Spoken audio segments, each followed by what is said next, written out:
Hi, I'm LaDonna Carnegie. I'm Dean Fairbanks. And we're going to be doing our report out on Geography 10305 Digital Planet.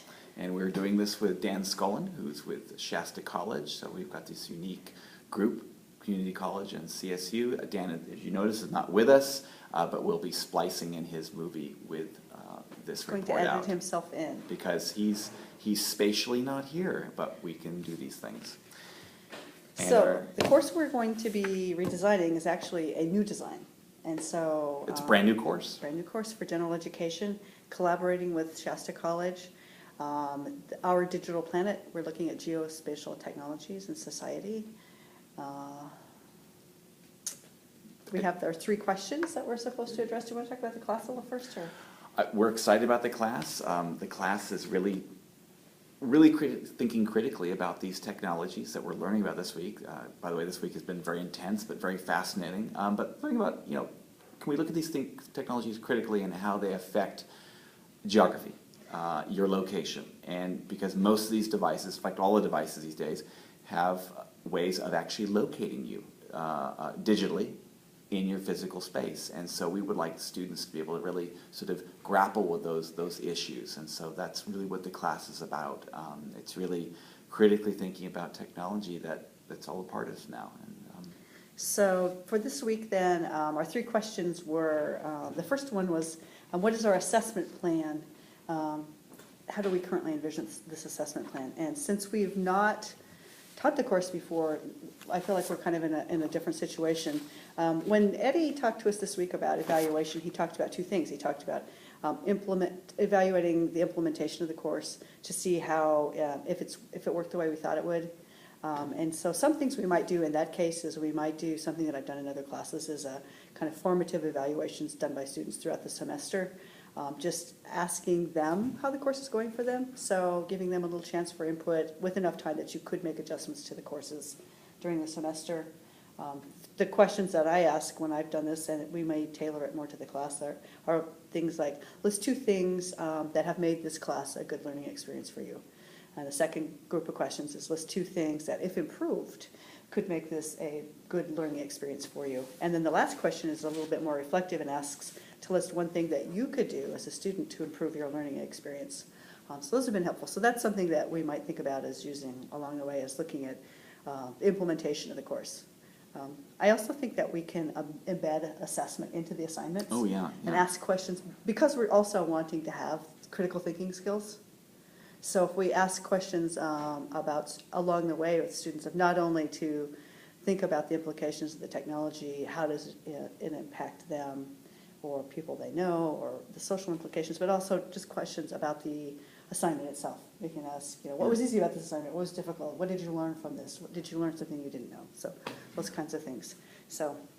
Yeah, and I guess my 2 cents, I think Eddie's presentation on assessment and what LaDonna's talking about, it made us as a group really start to also question, well, our original slows for this course, what we really want the students to walk away from. What's the walk away message? I mean, what did Einstein always say? Education is what happens after the teaching is done. What's the stuff, the residue? And I suppose I wanted to make sure that we really start to look at, we do have these 2 courses. We have Geography 5 at Shasta College, Geography 103 here at CSU Chico. We are working collaboratively together, and it's the same class. We have similar slows. But not identical. Not identical. And so what we've come to a conclusion of this week, and it really made us think, and it was so nice to have us together in one physical location, is that we really need to take our 10 to 11 slows and really reduce it down to about 5 to core student learning objectives. If we can really distill it down, it's really going to help us actually understand what assessments we really need to do. As LaDonna's explaining, taking these formative and embedded assessments, well, on what? And that's, for me, that's been really important this week. It's like, wow, I've always known student learning objectives, they're important, I agree, but to really, for a brand new course, really you have to distill that down, especially for GE. So that's been important for me this week. It's really been interesting, the learning objectives also, because with the design of this course, you know, I had an idea of what I envisioned this course as, and from the GIS and society kinds of things that I had in my PhD program. But then it's really been, the course design has been driven by first the development of the science, technology, and values pathway. The pathway, yeah. And then tailoring, you know, source flows were, you know, we developed them in that particular pathway as I was part of that team. And then transferring those to the student learning outcomes for general education. So it seems like, to me, they seem, they need to be distilled. And I think that's what you're talking about. Yeah. They, you know, they've kind of had these two frameworks have been put together. And of course, we won't teach it until fall 2012. Well, but Dan will be teaching it in next In spring. So in a way, at Shasta, we'll get to see that first rollout. We'll probably all reflect on that, what Dan's learning was. And I think this week's been great, just getting us together and really thinking about these courses. It's been important. So our second question is state your NCAT model choice and rationale for choosing it. Sorry, no sign this time.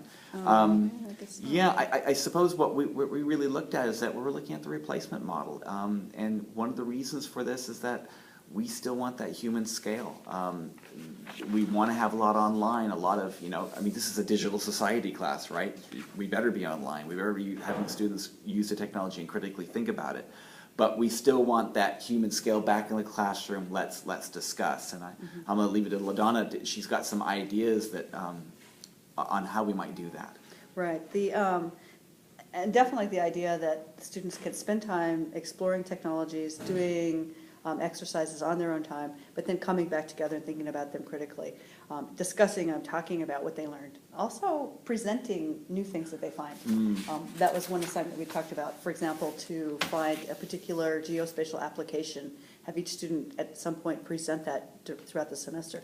I had thought about that as something that they would do in person in class, but the more we are into this class, I think, oh, maybe they'll put together digital presentations, and then they Which would be wonderful. Yes. What if they did YouTube like we're doing right now? Yes. But they do it, you know, with you know, maybe in the background they've got Google Earth going on. They're explaining something to us. I mean, that'd be cool, right? Yeah, That's knowledge construction, creativity. Right. And so we're definitely looking at, you know, having part class time, part on their own time.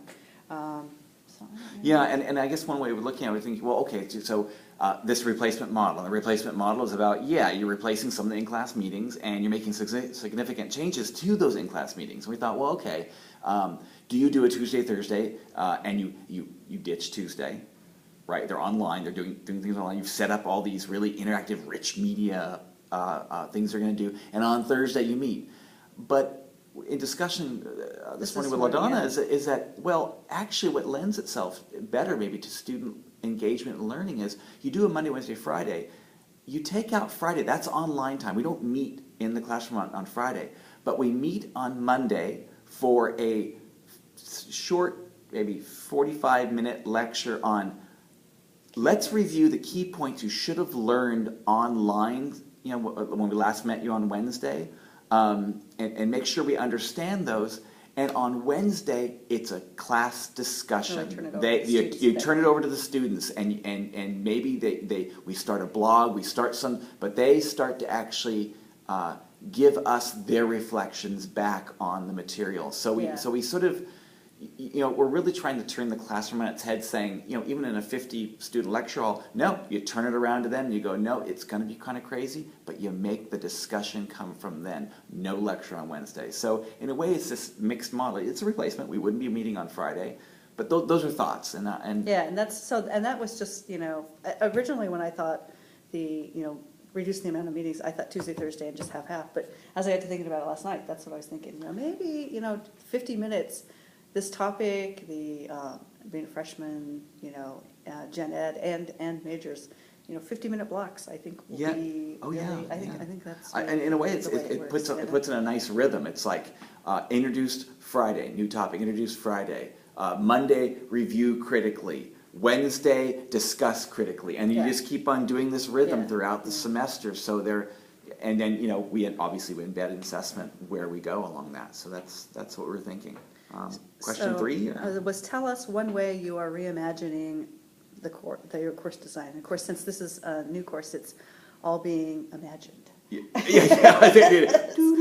Yes. Yeah, it's like from the ground up, and that's, again, I think that's been really cool to have Dan with us down from Shadow.